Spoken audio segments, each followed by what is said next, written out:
Tentara Nasional Indonesia atau TNI semakin memperkuat kehadirannya di sepenjuru negeri.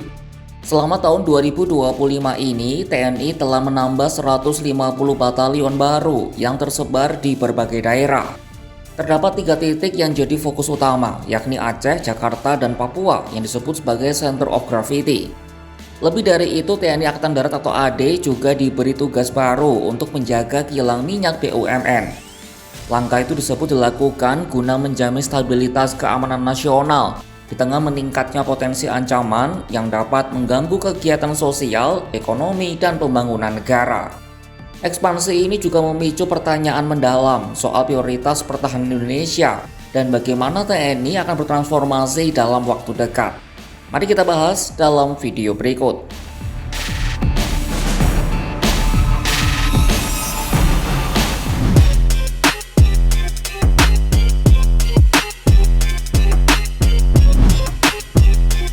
TNI berencana menambah ratusan batalion baru di seluruh wilayah tanah air.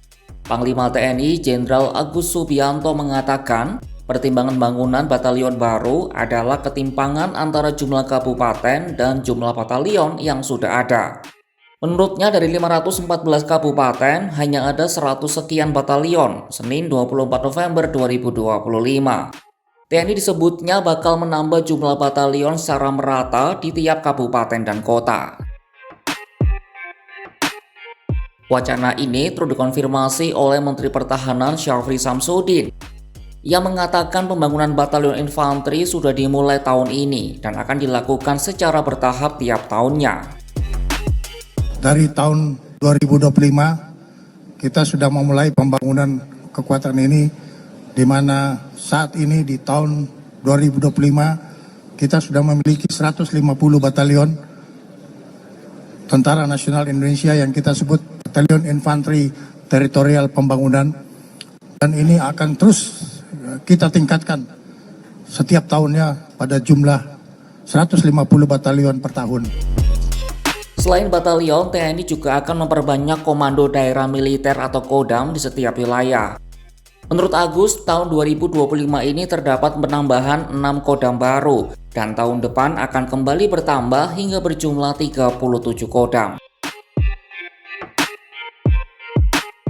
Target besarnya, TNI Angkatan Darat berencana membangun 750 batalion hingga 2029. Kepala Dinas Penerangan Angkatan Darat atau Kadispenat Kolonel TNI Infanteri Doni Pramono menjelaskan, penambahan batalion ini bukan didorong oleh adanya ancaman asing. Doni menyebut langkah itu merupakan bagian dari pembangunan kekuatan jangka panjang melalui konsep Optimum Essential Force. Ia mengatakan program itu bertujuan untuk memperkuat pertahanan dan teritorial di seluruh kabupaten serta meningkatkan kesiapsiagaan negara. Ia menambahkan TNI AD mendukung penuh target 750 batalion itu. Menurut Doni, proses pembentukan satuan baru saat ini berjalan secara bertahap, sesuai perencanaan serta arahan dari pemerintah.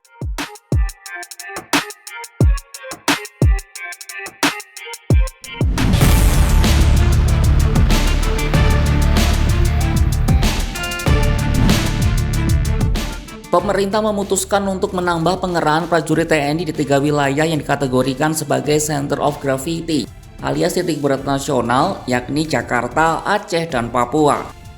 Menhan Syafri Samsudin menjelaskan langkah ini merupakan petunjuk dari Presiden untuk memastikan stabilitas nasional agar pembangunan dapat berjalan aman dan juga lancar. Jakarta sebagai pusat pemerintahan menjadi prioritas utama. Syafri menegaskan pengamanan ibu kota akan dilakukan secara menyeluruh. Yang pertama, Jakarta sendiri, kita amankan Jakarta itu dari 360 derajat, baik dari pengamanan pantai maupun pengamanan udara serta pengamanan di darat kita lakukan. Wilayah kedua adalah Aceh yang dianggap sebagai gerbang bagian barat Indonesia. Pengerahan pasukan di sana berfungsi sebagai bentuk kesiapsiagaan pertahanan di batas wilayah barat. Sementara di Papua, penempatan pasukan tambahan akan dilakukan dengan metode Smart Approach yang menggabungkan pendekatan teritorial alias Soft Approach dengan operasi taktis alias Hard Approach. Panglima TNI menambahkan penempatan pasukan di Papua terdiri dari satuan organik dan personel penugasan yang juga disertai pembangunan pos-pos perbatasan yang layak. Sebab daerah itu disebutnya rawan akan human trafficking dan jalur keluar masuk narkoba.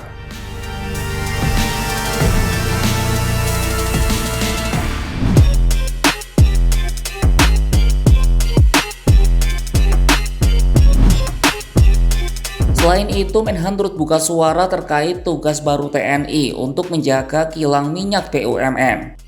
Tugas pengamanan dari TNI AD merupakan bagian dari operasi militer selain perang atau OMSP. Penugasan baru ini mulai dilakukan Desember 2025 mendatang. Menurut Syafri, kilang minyak BUMN merupakan industri strategis yang punya pengaruh sangat besar terhadap kedaulatan negara. Sehingga berdasarkan pandangannya, sektor pertahanan seperti TNI harus diperkuat, baik itu matra darat, laut, maupun udara. Tugas baru TNI AD juga akan melibatkan Badan Intelijen Strategis. Tugas-tugas pengamanan instalasi strategis, khususnya yang dimiliki oleh Pertamina, ini juga bagian dari OMSP dan ada di dalam revisi Undang-Undang TNI yang 14 pasal itu. Kita akan laksanakan ini terhitung mulai Desember dengan menugaskan pasukan-pasukan dari TNI Angkatan Darat dan juga akan dipantau oleh Badan Intelijen Strategis untuk bisa mengetahui hal-hal yang mungkin perlu kita ketahui sebagai satu ancaman yang potensial yang mungkin muncul, sehingga kita bisa mengantisipasi pengamanan secara fisik. Personel TNI akan diterjunkan untuk mengamankan kilang minyak dan terminal milik PT Pertamina Persero. Upaya ini bertujuan untuk mengetahui sekaligus memitigasi ancaman bagi Pertamina.